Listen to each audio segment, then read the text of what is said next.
Bonjour à tous, merci d'être avec nous dans le Rendez-vous des pros, une émission produite par Open Media et diffusée sur capital.fr.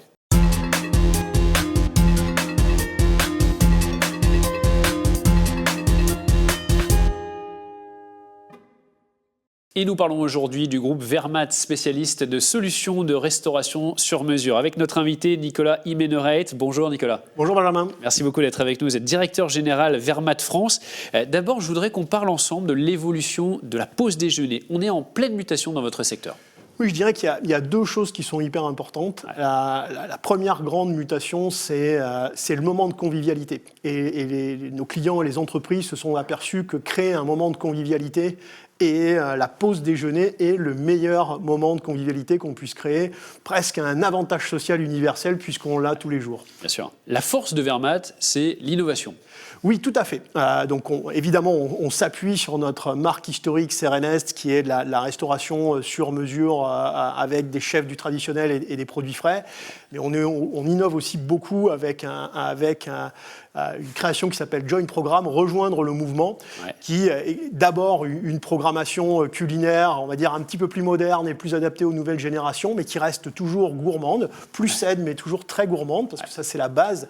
Et on va dire une digitalisation au service du convive, c'est-à-dire qu'on peut précommander, on peut regarder à l'avance, même le jour où on va décider de venir au bureau en fonction de la programmation culinaire, et aussi noter en direct, qui est la grande mode, les plats, ce qui nous permet d'anticiper, de connaître ce que nos convives préfèrent et aussi d'être beaucoup plus précis dans la production et donc de réduire au maximum le gaspillage alimentaire qui est une de nos croisades. Je voudrais aussi qu'on parle du rôle d'un manager dans un restaurant. Quel rôle a un manager dans un restaurant ? Oui, il est fondamental et chez nous, on a fait le pari de donner énormément d'autonomie à nos collaborateurs et particulièrement aux directeurs de restaurants. Pourquoi ? Parce qu'il doit avoir le choix sur sa programmation culinaire. C'est lui qui connaît le mieux les convives, c'est lui qui connaît le mieux la culture d'entreprise de notre client et qui connaît leurs petites habitudes. Donc ça, c'est le premier bloc sur lequel on veut lui laisser énormément d'autonomie. Et le deuxième point, c'est que c'est la première personne qui doit faire face aux aléas, dans les bons sens et dans les moments un petit peu plus complexes à gérer. C'est le premier interlocuteur et il doit être capable, avec les outils et les moyens à sa disposition. Donc en fait, ce sont des gens très complets qui ont la capacité de s'adapter à la fois aux habitudes de nos clients et à la fois de prendre soin de leurs équipes et de faire attention et de gérer l'imprévu. Ce qui est très important aussi pour vous, Nicolas, c'est de ne jamais sacrifier la qualité des matières premières. Comment vous faites vos choix ? Quels arbitrages faites-vous ? Tout à fait. Alors ça, c'est le socle fondamental sur toutes nos offres. Et donc, on est très attaché. Notre marqueur, c'est Rungis, puisque notre ADN, c'est de nous approvisionner toutes les nuits à Rungis. Donc les chefs sont très importants dans la sélection des produits. On a une équipe achat dont une partie de l'équipe est basée à Rungis toutes les nuits, qui fait les courses, comme vous et moi, sur un marché, pour sélectionner le bon rapport qualité-prix, potentiellement trouver une belle opportunité et toujours avoir l'œil du professionnel pour s'assurer qu'on garde une qualité constante sur toutes nos typologies d'offres. Sur les enjeux également de la RSE, le bio versus le local, est-ce qu'on va plutôt vers l'avocat bio d'Amérique du Sud ou plutôt vers les fruits et légumes d'Île-de-France ?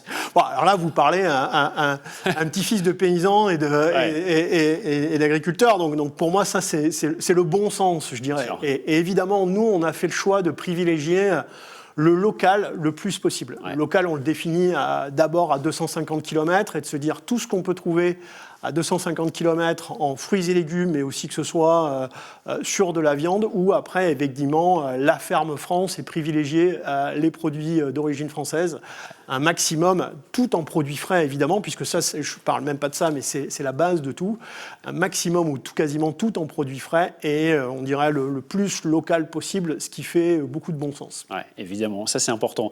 Vous faites aussi chez Vermaat de nombreux événements.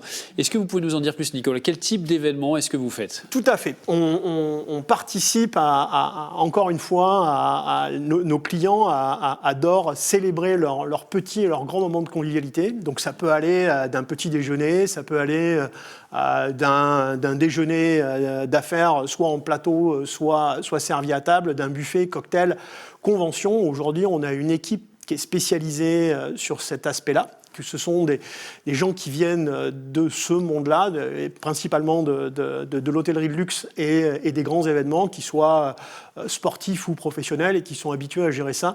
Donc on va d'une pause de petit déjeuner de 4 personnes à 2000, 3000 personnes en événement en soirée. Ça veut dire que vous réussissez à optimiser tout un tas de choses, des surfaces, des lieux. Expliquez-nous un peu. Oui, tout à fait. Il y a une vraie convergence entre les équipes du restaurant, qui sont généralement mis à contribution sur la production et le service, et les équipes événementielles qui viennent régler quelque chose qui n'est jamais une routine, puisque chaque événement est différent. Et donc, ils sont en charge d'établir le script de service de la journée, préparer le briefing, briefer les équipes et les accompagner dans l'exécution pour que ce soit absolument parfait et sans couture, et à la fois bénéficier effectivement, on va dire, d'un petit effet de synergie pour être plus efficace, mais aussi d'un énorme engagement des équipes de restaurants locales, puisque ça leur donne l'occasion de faire des choses qu'ils n'ont pas l'habitude de faire, de se dépasser, de se découvrir des talents, de se pousser un petit peu, et c'est génial, et on voit l'effet que ça a, et les clients sont généralement super contents et satisfaits de ça. Des clients très variés, hein. Oui, clients très variés. On dirait que le fil rouge, c'est l'exigence. On a beaucoup de clients très exigeants. Notre marque de fabrique et du groupe Vermaat, c'est sur mesure. Donc on redémarre toujours, au-delà d'un cahier des charges ou au-delà d'une demande, de comprendre qui sont nos clients, qui sont les convives, quelle typologie, je vais revenir aux 4 générations, comment ils se composent, quelle est leur décomposition même en termes de rapport homme-femme, générationnel.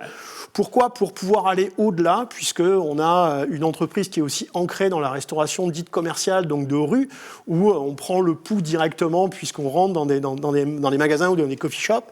Et cette expérience ou cette expertise fait qu'on est vraiment capable d'aller, on essaye toujours d'aller au-delà de ce que le client attend et nous demande.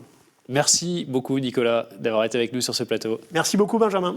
C'est la fin de cette émission. On se retrouve nous bientôt pour un nouveau rendez-vous sur capital.fr.